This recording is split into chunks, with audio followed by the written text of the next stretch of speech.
our postmodern age of division, anger, anxiety, and confusion, the most dangerous weapon you have is your own mind. Take control! Question everything!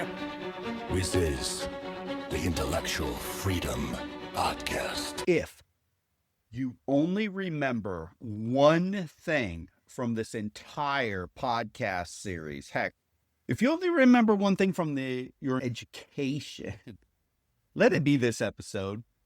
Today, we aren't just reading ancient philosophy. We are reading the source code of reality. We are reading the original red pill moment. Welcome back to the Intellectual Freedom Podcast. I am Dr. David Hopkins, humanities professor, and your host and guide through this very, very ambitious podcast series on Plato and the Republic, one of the greatest books ever written in the canon of Western civilization. If you've been listening to this series casually, that's cool. If you've been half listening while you do dishes or drive to work, while your mind flips back and forth between listening and doing whatever, I need you to stop. I mean, don't stop your car on the road or anything, but quiet your mind. Focus in for a bit, because today we arrive at book number 7. This is the moment. Today we talk and walk into the allegory of the cave. Scholars and filmmakers, revolutionaries have been obsessing over these few pages for over 2,400 years. The Wachowskis built the Matrix movie series out of it. It is the diagnosis of your life, your phone, your current political reality. I mean, it really is that serious. So take a breath, clear your mind. We are going in. But first, we have to take just a step back at the trail. How did we get here? If you missed the last couple episodes, I recommend you take this series in sequence, but if you missed the explosion that set this up, well, let's rewind for just a couple seconds. In book number 5, Socrates hit us with the 3 waves. Remember that tsunami metaphor? He told us that in the ideal city, women are equal to men. Gasp! Unheard of at that time. The private family is abolished, or should be abolished. WTF? I mean, really, Socrates. WTF? Some sort of bizarro eugenics plan? And then finally, the 3rd wave, philosophers must be kings. As if the first 2 waves weren't enough, he actually goes there, and many, myself included, and probably you too, roll your eyes at ivory tower philosophers running the country, really. Yeah, please, that's just never going to happen. But what he was arguing, as we discussed, is that the world will never stop bleeding until the people with the wisdom, the philosophers, are the same people holding the power, the kings. I mean, yeah, sure, kind of get that. We definitely lack wisdom from politicians. Heck, most of them lack the ability to act like adults. There are better behaved 8 to 10-year-olds than some of our politicians in Washington, D.C. these days. But in book number 6, his friends, they pushed back and they said, Socrates, I mean, really, look around. Philosophers are not leaders. They're either useless weirdos or worse, they're dangerous villains. But then if you remember, Socrates actually agreed with them, countering his initial contention. But then, as Socrates often does, he takes a step back and he offers up this ship of fools metaphor. And he explains that a democracy hates expertise because expertise feels like an insult to its ego. And finally, he told us that the true philosopher isn't looking at the poles, he's looking at the good. He's looking at the sun, the glaucon, Socrates, young student, he's confused. He said, I don't get it. What is the good, as you call it, Socrates? What does it mean to, quote unquote, see the truth? And Socrates realized at that moment that the abstract lines and theories that he was talking about were just not going to be enough. As at multiple steps along the way, the concepts were just getting more and more abstract, like, catching the wind or capturing water through your hands. It was just leaking out. So he needed an image. He needed a story to explain the terrifying difference between sleeping and waking up. To be awake is akin to having the truth. So here we are. Here begins book number 7. So how can I get through this in the best way? I think I want you to close your eyes for a second, unless you're driving, of course. Then don't close your eyes, please. Just focus your mind's eye. I want you to build this movie set in your mind. Socrates asks us to imagine a cave, deep underground. Imagine dark, dank, cool. Maybe water drops slowly dripping from the ceiling. But inside this cave, as you walk into it, they're prisoners. But they aren't just visiting. They've been there since childhood. They were born, grew up, lived from birth there in the cave. There is nothing else for these prisoners. There's no concept of life except for the cave. And they're restrained, their legs are chained, their necks are shackled so tightly they can't even turn their head from side to side. They can only look forward at the back wall of the cave. They only see what is directly in front of their face. That is their reality. They know nothing different whatsoever. Now, behind these prisoners, way up behind their backs, there's this raging fire. Burns all the time. It never stops. And between the fire and the prisoners, there's like this raised track, this raised stage, kind of like a puppet show stage. And walking along the track are people. They're puppeteers, we'll call them. And they're holding up objects, stone or wooden statues of men, of animals, of trees, of inanimate objects. And they're dancing across the stage, back and forth. The fire shines on these objects, and these objects, they're casting shadows onto the wall in front of the prisoners, and all they can see is the shadow. So the wall, in essence, it acts almost like a movie theater screen. And because the cave, it echoes when the puppeteers are speaking, the prisoners actually think the shadows are the ones talking. Remember, they can't turn their heads.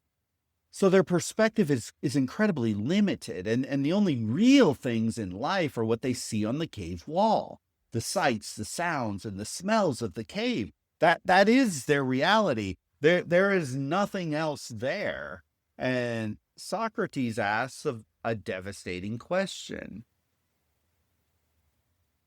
Why would they not suppose that they were being addressed by the shadows passing by them?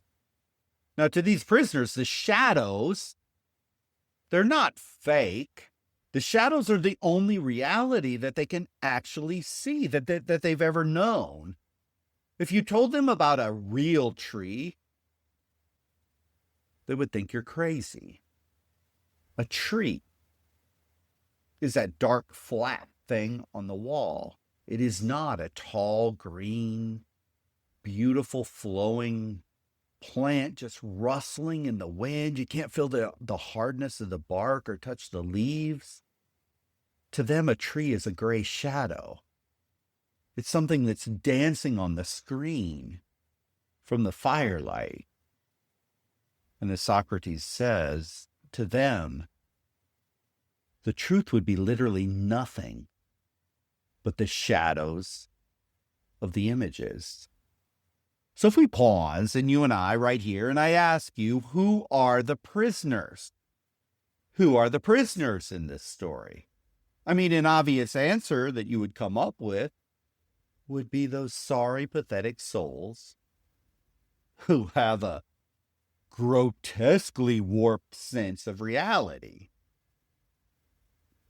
But if we slow down and think about it, they are us, in essence, across human civilizations. If we slow down to think about it, the majority of people alive today, and those billions and billions that have already lived their life and died, well, collectively, we are the slaves. This isn't a story about ancient Greece. This is a story about the Black Mirror. The wall is your iPhone screen. The shadows are the Instagram posts, the 10-second news clips, the memes, the outrage loops, the ideological brainwashing by the corrupt system of politicians, the materialism of our postmodern world. All of them casting shadow after shadow across our minds, our lives, our hopes, our dreams, our fears, and aspirations. All these things are bombarding us constantly, from cable news anger factories to social media materialism to AI deepfakes. We sit there chained to the algorithms, staring at the wall for 8 hours a day in jobs we don't like to impress people we don't even know. We scream at the shadows, Twitter fights, political debates. We fall in love with the shadows, influencers, materialism, power, money, career, opinions. We vote based on the shadows. We go to debt based on the shadows. We break friendships or families up over the shadows, and we don't even bat an eye. And notice the puppeteers. The shadows aren't natural. Our fears aren't natural. The images aren't natural. They're all manufactured.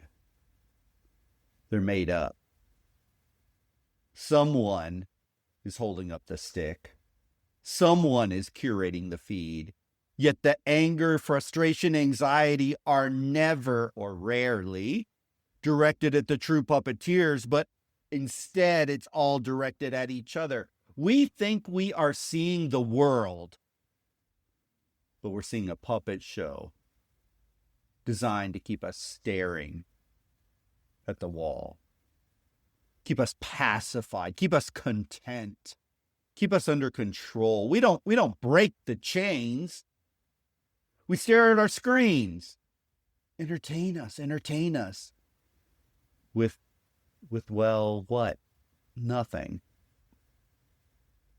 In essence, we're really not much better than these poor fool prisoners that are spending their entire lives looking at shadows on a wall.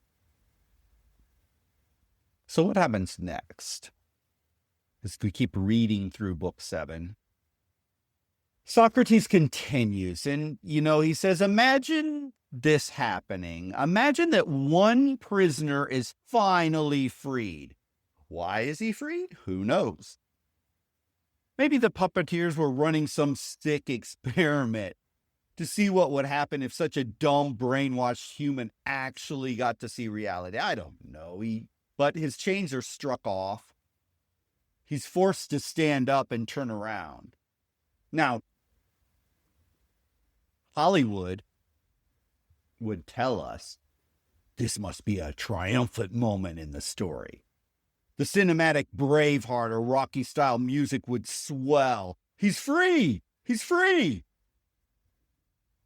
But Socrates says, oh, no. That's not what would actually happen to normal people. No. Instead, this guy, this poor sucker who's freed, it's pure agony for him.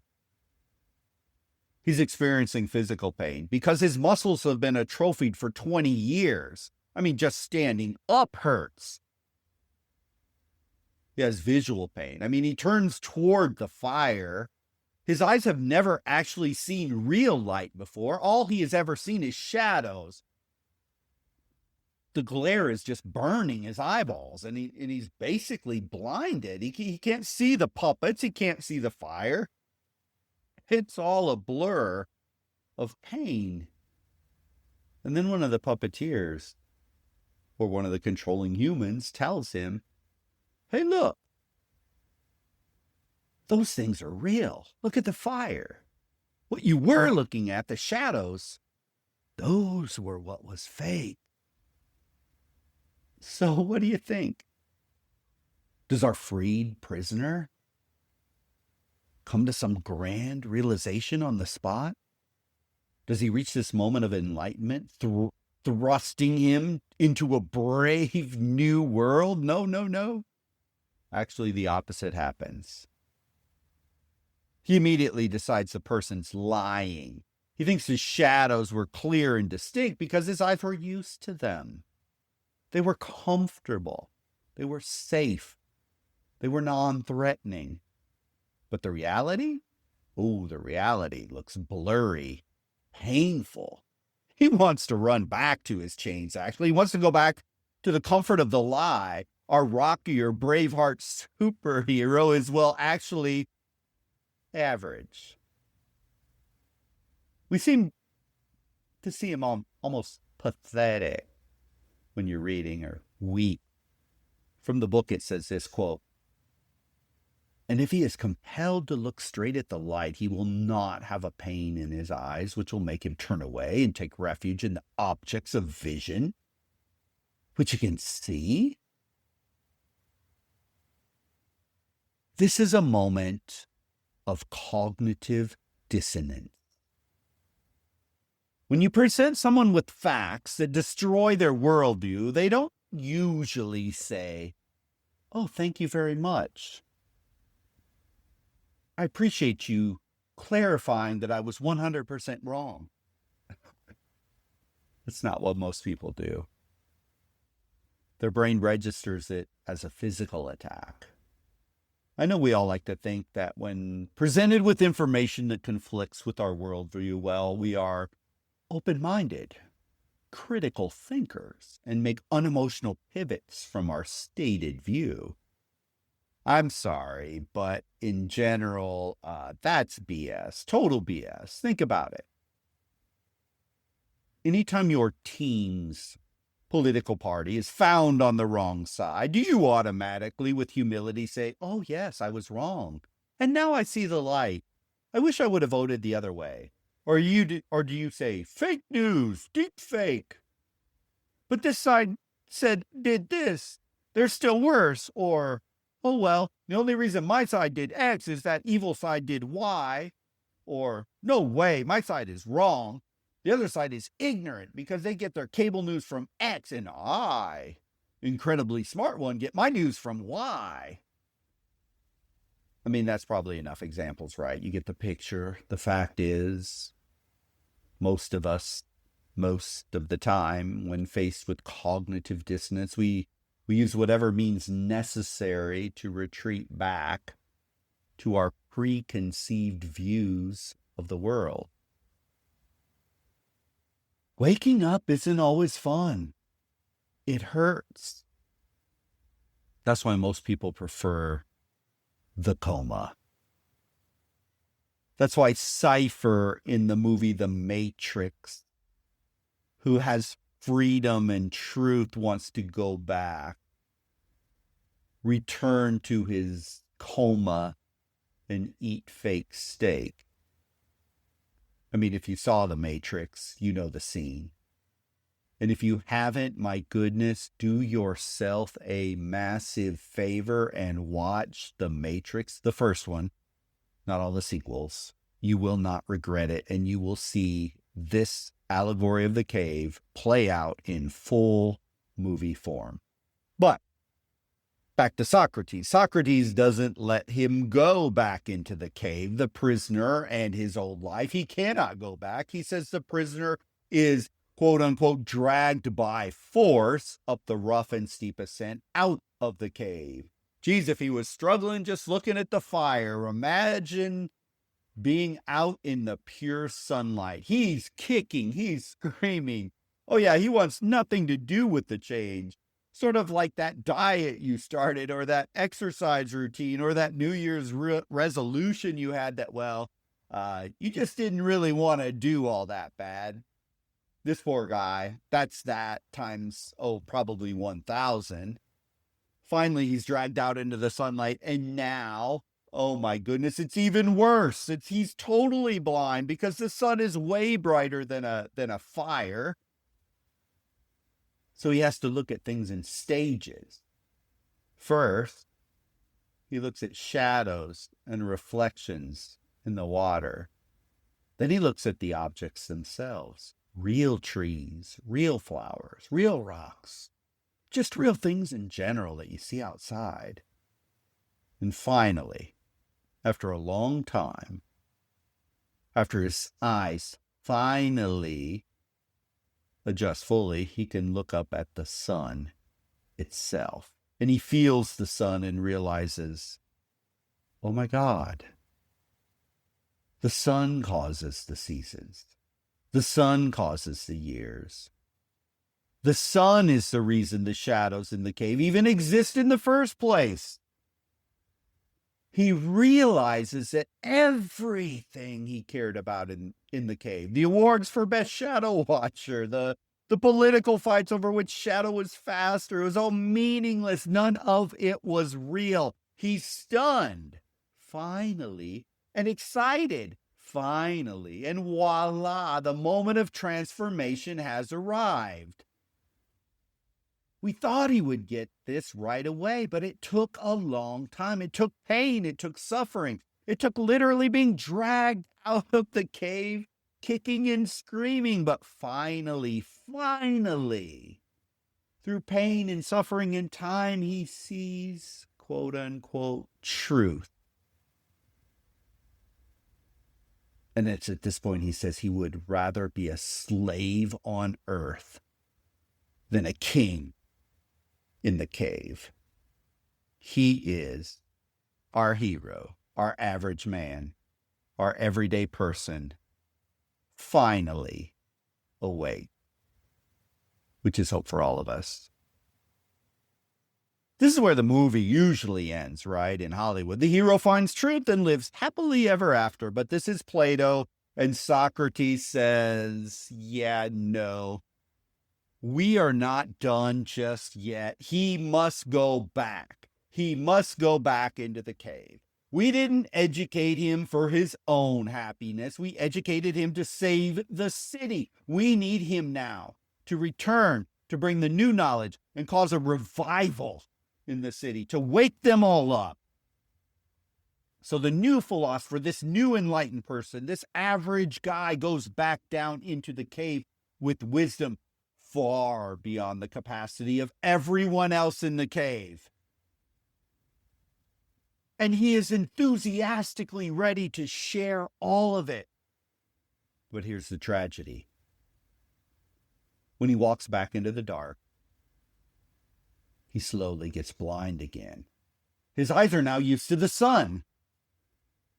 He can't see the shadows anymore. He can't go back. He stumbles. He looks awkward. The prisoners, though, who are all still chained, they look at him like, what is wrong with this guy? They challenge him to a shadow guessing game, current events, politics, whatever. He loses. Looks like an idiot. Because he doesn't care about the shadows anymore. They're not real. They don't matter. The prisoners laugh at him. They say, look at him. He went up. He came back with his eyes ruined. The ascent is bad for you. Critical thinking is dangerous. You are a fool. You are an idiot. And then Socrates drops the darkest line in this chapter. He asks, if he tries to free them and lead them up, What will they do to him? What will they do to him? So if Socrates asked you, listening right now, that question, how would you answer? What would they do to him if he tries to free him? If our hero of the study tries to free them and lead them up, what will they do to him? Well, the answer comes in the book. Quote, and if they could lay hands on the man who was trying to set them free and lead them up, they would kill him. They would kill him. Actually, Socrates isn't just guessing here. Remember, Socrates actually was a real person, a documented historical figure.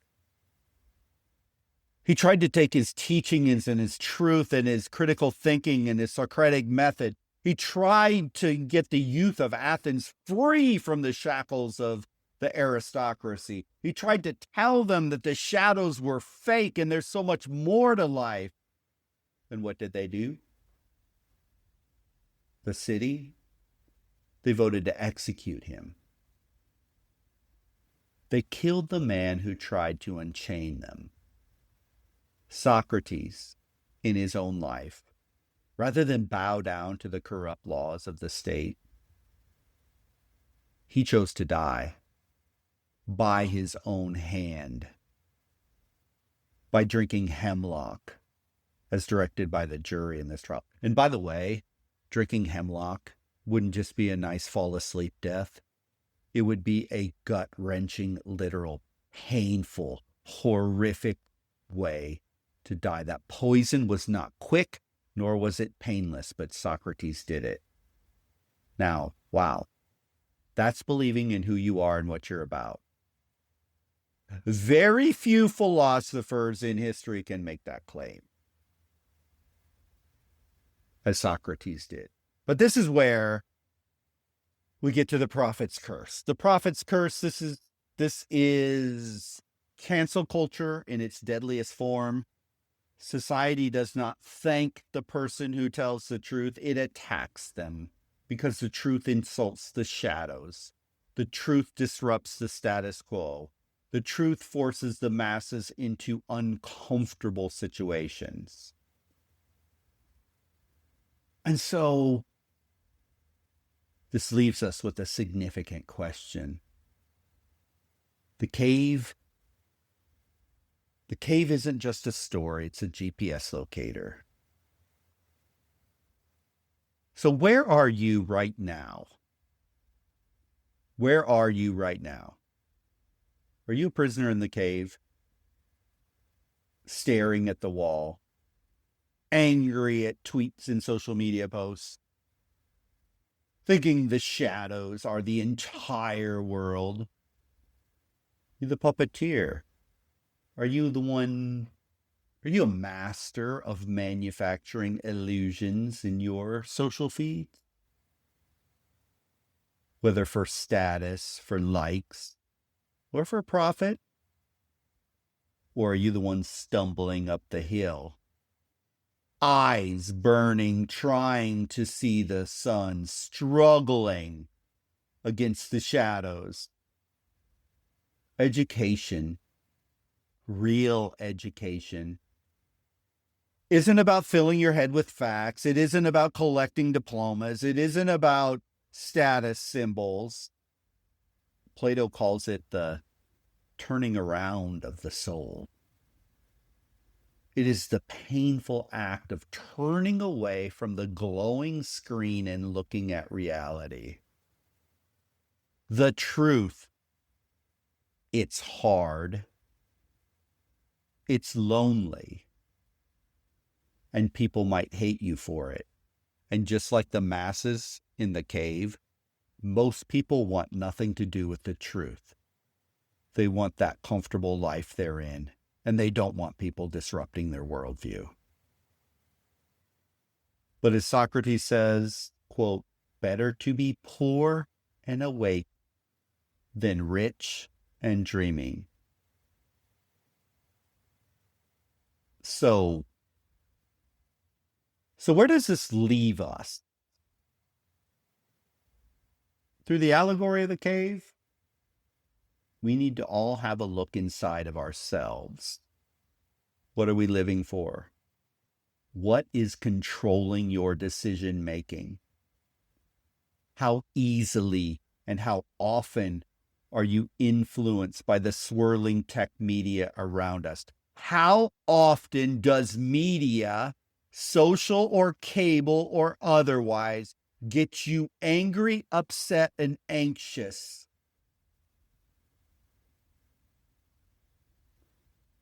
If you were to die in 6 months, and you know you were going to die, would you keep doing the things you are doing right now? What would you fix? What relationships would you want to mend? What would you do with your time? Nothing can shatter the illusion of our cave walls like staring at our own mortality in the face. Then the illusions of what is or is not significant in our life is laid bare. I hope this allegory gives you pause, gives you space to think about how you conduct your business in this thing called life. Now, next week we move on to book 8, and we're going to see what happens when the cave collapses. We're going to watch the inevitable decline of the state from aristocracy to democracy to tyranny. We still, in all honesty, what are do we have any final answers yet? I don't think so. But we are marching slowly towards the end of this conversation. And I look forward to picking it back up with you in the next episode. I'm Dr. David Hopkins. I'll see you in the next one.